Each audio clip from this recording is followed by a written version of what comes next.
Hello friends, welcome back to study with Gyan Prakash. तो BPSC TRE 4 की तैयारी अगर आप शुरू करने जा रहे हैं तो सबसे पहले तो आपको एक एनालिसिस करनी चाहिए बीपीएससी टीआरई 1, टीआरई 2 और टीआरई 3 के क्वेश्चन पेपर और उसमें पूछे गए प्रश्नों के बारे में।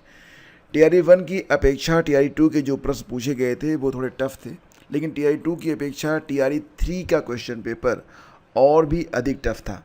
वर्तमान समय में ऑफिशियल वेबसाइट bpsc.bis.nic.in पर बिहार शिक्षक भर्ती परीक्षा का जो तीसरा चरण हुआ था उसमें जो भी प्रश्न पत्र पूछे गए थे सबकी पीडीएफ अपलोड कर दी गई है। तो आप सारे क्वेश्चन पेपर डाउनलोड करके देख सकते हैं जिस भी परीक्षा की आप तैयारी कर रहे हो या फिर करने जा रहे हो। तो यहाँ पर आपको class 6 to 8, 1 to 5, 9 to 10 and 11 to 12 के लिए और बाकी जो विषय हैं सभी के लिए जो क्वेश्चन बुकलेट हैं उनकी पीडीएफ अपलोड कर दी गई है जिसे आप डाउनलोड करके देख सकते हैं। अब यहाँ पर एक सवाल ये उठता है कि जो कट ऑफ है इस बार बीपीएससी टीआरई 3 की वो कितनी जाएगी। तो देखो दोस्तों, यहाँ पर टीआरई 3 कट ऑफ के बारे में अगर हम बात करें तो एक बात तो बिल्कुल तय है कि इस बार का जो क्वेश्चन पेपर था और जो प्रश्नों का पूछा गया स्तर था वो टीआरई 1 और टीआरई 2 की अपेक्षा थोड़ा सा कठिन था। तो यहाँ पर जो एस्पिरेंट हैं वो इस बात की अपेक्षा रख सकते हैं कि इस बार की कट ऑफ पिछली बार की कट ऑफ से थोड़ी कम रहेगी, लगभग 5 से 6 अंक कम जा सकती है।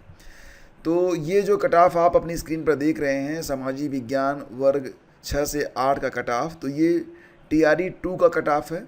और ध्यान दीजिएगा कि कक्षा 6 से 8 में सामाजिक विज्ञान विषय के लिए शिक्षक भर्ती परीक्षा के दूसरे चरण में कुल 8,216 सीटें थीं और इसमें कुल 8,196 अभ्यर्थी सफल घोषित किए गए थे। सामान्य की कट ऑफ गई थी 85। सामान्य की कट ऑफ गई थी 85, सामान्य महिला की कट ऑफ गई थी 76 और कुल अभ्यर्थी जो सफल हुए थे इस कट ऑफ पर उनकी संख्या थी 3,268। इसी प्रकार से देखा जाए तो जो हिंदी की कट ऑफ गई थी कक्षा 6 से 8 की वो सामान्य की 87 गई थी।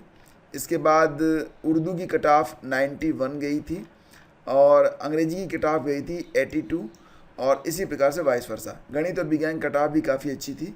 सामान्य की कट ऑफ थी 80 और ईडब्ल्यूएस की कट ऑफ थी 75, जबकि इसमें अगर देखें तो पिछड़ा वर्ग अति पिछड़ा वर्ग की कट ऑफ 72 थी और जो पिछड़ा वर्ग होता है उसकी कट ऑफ 76 थी।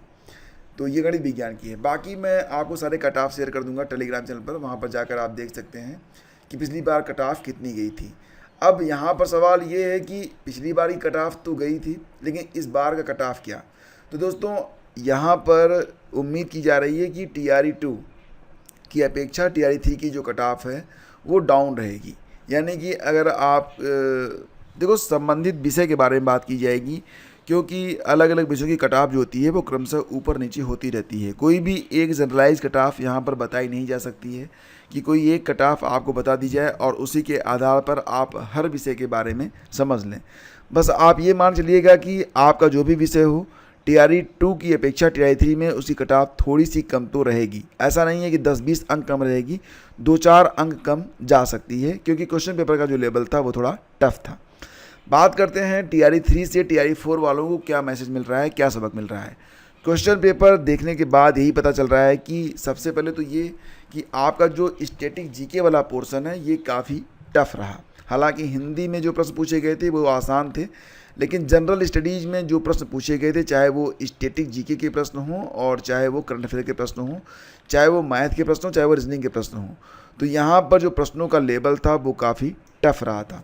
इसलिए मैं आप लोगों से कह रहा हूँ कि आप लोग जो क्वेश्चन पेपर है उसको ज़रूर देख लें। हालांकि आज इस चैनल पर कम से कम 2 क्वेश्चन पेपर का जो जनरल स्टडीज़ वाला पोर्शन है उसका सॉल्व मैं दूंगा, तो उसको भी आप लोग देखिएगा ज़रूर। अगर आप किसी भी शिक्षक भर्ती परीक्षा की तैयारी कर रहे हैं, खासतौर से बिहार शिक्षक भर्ती परीक्षा की तैयारी कर रहे हैं या फिर अन्य किसी प्रतियोगी परीक्षा की, क्योंकि जो प्रश्न यहाँ पर आपको मिलेंगे वो ऐसा नहीं है कि वो केवल बिहार के लिए या फिर बिहार शिक्षक भर्ती के लिए इम्पॉर्टेंट हैं। ये प्रश्न ऑल ओवर किसी भी एग्ज़ाम में पूछे जा सकते हैं। UPPSC, UP triple SC, RO कहीं पर भी आ सकते हैं, क्योंकि जब भी पेपर सेट करता है तो उस साल का जो क्वेश्चन पेपर होता है आसपास के जो स्टेट होते हैं तो वो पेपर ज़रूर देखता होगा और देखने के बाद जो प्रश्न अच्छे लगते होंगे उनको वो क्वेश्चन में डालता, मतलब पेपर में डालता ज़रूर होगा। वो क्वेश्चन जो है एग्ज़ाम में आने की संभावना बढ़ जाती है। इसलिए अगर आप एक एस्पिरेंट हैं तो आपको ये प्रश्न देखने ज़रूर चाहिए।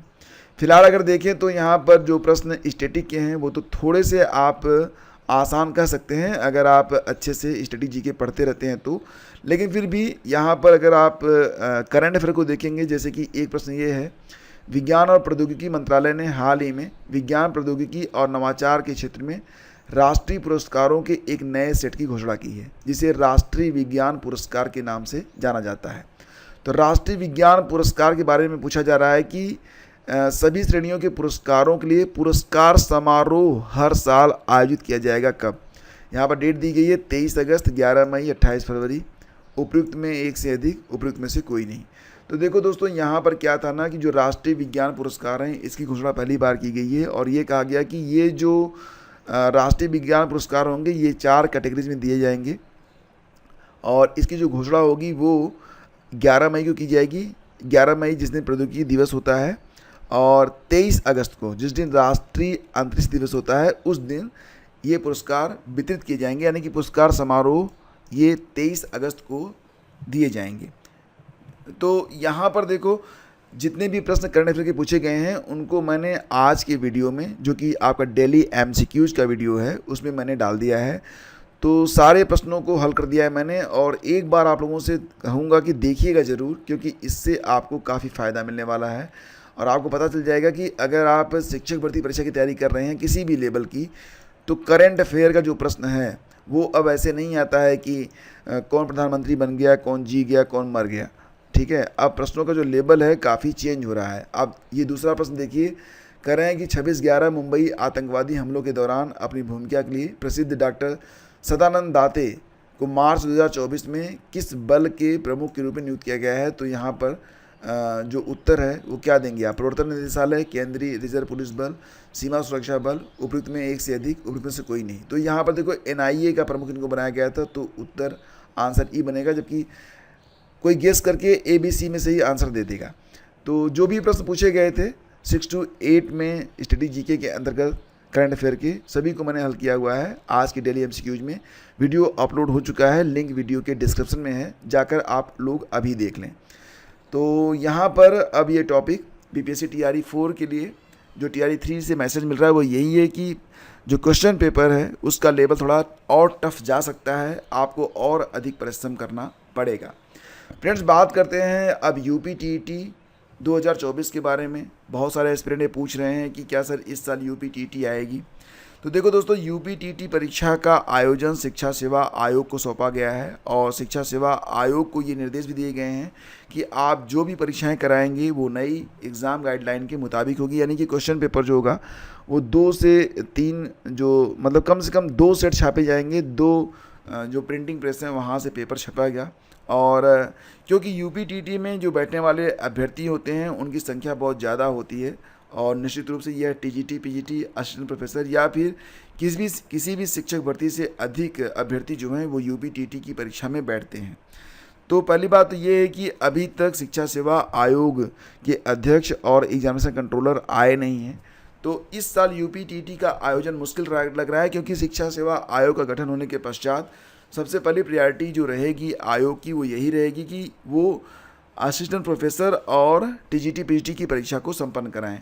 एक दबाव और भी आयोग पर है कि TGT, PGT और असिस्टेंट प्रोफेसर का नया विज्ञापन वो जारी करें। तो UPTET खैर इसका कोई बहुत मतलब भी इस साल नहीं बन रहा है, क्योंकि इस साल यूपी में प्राइमरी शिक्षक भर्ती आने की संभावना बहुत ही क्षीण है। तो UPTET का भी कोई बहुत औचित्य नहीं है, क्योंकि अदर स्टेट में UPTET के आधार पर आप परीक्षा में शामिल हो भी नहीं सकते हैं। तो फिलहाल अब दिसंबर में होने वाली जो CTET की परीक्षा है, कई लोगों ने पूछा कि CTET की अगली परीक्षा कब होगी। तो फ्रेंड्स, ये जो अगली परीक्षा CTET की होने वाली है दिसंबर में होगी। आपके पास समय कितना है आप खुद गेस कर सकते हैं, लगभग 4 महीने का समय आपके पास है। तो 0 लेवल से तैयारी कर रहे हो या फिर एडवांस लेवल से, 4 महीने ज़्यादा नहीं होते हैं, आपको तैयारी में अभी से लगना पड़ेगा। दिसंबर में CTET की अगली परीक्षा करवाई जाएगी। और UPTET के बारे में मुझे लग रहा है कि ये इन्फॉर्मेशन तभी आपको मिलेगी जब एक नई शिक्षक भर्ती की घोषणा की जाएगी। और अभी जो नई शिक्षक भर्ती है वो इस साल होनी मुश्किल है, तो अगले साल तक आपको यूपीटीटी और एक शिक्षक भर्ती देखने को मिल सकती है। कई राज्यों से जुड़ रहे हैं रेलवे पेपर लीक के तार, तो कुछ ऐसी भी खबरें आज के अखबारों में हैं। अपटेक कंपनी के कर्मचारियों से भी होगी पूछताछ, तो इसको भी आप अखबारों में पढ़ सकते हैं। अमर उजाला ने यह खबर प्रमुखता से छापी है कि रेलवे भर्ती बोर्ड प्रयागराज की ओर से कराई गई विभागीय जनरल डिपार्टमेंट कॉम्पिटिटिव एग्जाम का पेपर लीक होने के मामले में तार यूपी समेत कई अन्य राज्यों से जुड़ रहे हैं। सीबीआई की जांच में राजस्थान के साथ बिहार, हरियाणा, मध्य प्रदेश और पंजाब में भी पेपर लीक करने वाले गिरोह के सक्रिय होने के सुराग मिले हैं, तो गिरोह के सदस्यों की तलाश तेज कर दी गई है। दरअसल रेलवे की विजिलेंस और सीबीआई की शुरुआती जांच में गिरोह के कुछ सदस्यों के नाम तो सामने आए, लेकिन बाकी जानकारियां अभी तक रहस्य बनी हुई हैं और ये जांच अभी जारी है। और हालांकि यहाँ पर जो सीबीआई जो है वो परीक्षा कराने वाली मुंबई की अपटेक कंसल्टेंसी लिमिटेड के उन कर्मचारियों से भी पूछताछ कर रही है, चिन्हित कर रही है, जिन्होंने पेपर को खोल कर देखा था। इसी के साथ खबर ये भी है कि नकल से योग्यता व समान अवसर के सिद्धांत होते हैं कमज़ोर, तो इलाहाबाद हाई कोर्ट की तल्ख टिप्पणी यूपी कांस्टेबल भर्ती परीक्षा में अपनी जगह दूसरे को बैठाने वाले की जमानत जो है वो खारिज कर दी गई है। कहा गया था कि यूपी कांस्टेबल भर्ती परीक्षा में अपनी जगह दूसरे को बैठाने के आरोप में जेल में बंद अमरजीत चौरसिया की जमानत खारिज कर दी है। यह आदेश न्यायमूर्ति रोहित रंजन अग्रवाल की अदालत ने दिया है। वाराणसी के एसबी शिक्षा निकेतन कॉलेज करौंदीपुर सुंदरपुर में 17 फरवरी 2024 को यूपी कांस्टेबल भर्ती के लिए जो परीक्षा हुई थी, तो आवेदक अमरजीत चौरसिया के स्थान पर चंदन कुमार यादव परीक्षा दे रहा था और फिलहाल अब दोनों यहां पर पकड़े गए हैं। आगे बढ़ते हैं। 15 मई तक स्कूल विश्वविद्यालयों में कराएं परीक्षा, पाठ्यक्रम भी कम हो, तो सीएम योगी ने राष्ट्रीय शिक्षा नीति लागू करने की तैयारियों की समीक्षा की है और ये कहा है कि हर हालत में जो भी स्कूल, कॉलेज हैं, विश्वविद्यालय हैं, उनमें जो वार्षिक परीक्षाएं हैं वो हर हाल में 15 मई तक संपन्न करवा लिया जाए और जो मतलब एक तरीके से सेशन है उसको पटरी पर लाए जाने के बारे में यहाँ पर बात कही गई है। और मुख्यमंत्री ने बाल वाटिकाओं को उपयोगी बनाने के बारे में भी बात कही है। मुख्यमंत्री ने प्री प्राइमरी शिक्षण व्यवस्था को और प्रभावी बनाने के लिए 88,000 आंगनवाड़ी केंद्रों को बाल वाटिका के रूप में उपयोगी बनाने के निर्देश भी जारी किए हैं। तो दोस्तों ये थी आज की न्यूज़ अपडेट और current affair plus BPSC TRE 3628 में जो करंट अफेयर का प्रश्न पूछा गया था, दोनों का कंबाइंड वीडियो डेली एमसीक्यूज नामक वीडियो में अपलोड कर दिया गया है। इसका लिंक वीडियो के डिस्क्रिप्शन में है, तो आप अभी जाकर उसको वॉच कर लीजिएगा। धन्यवाद। Please do like and share.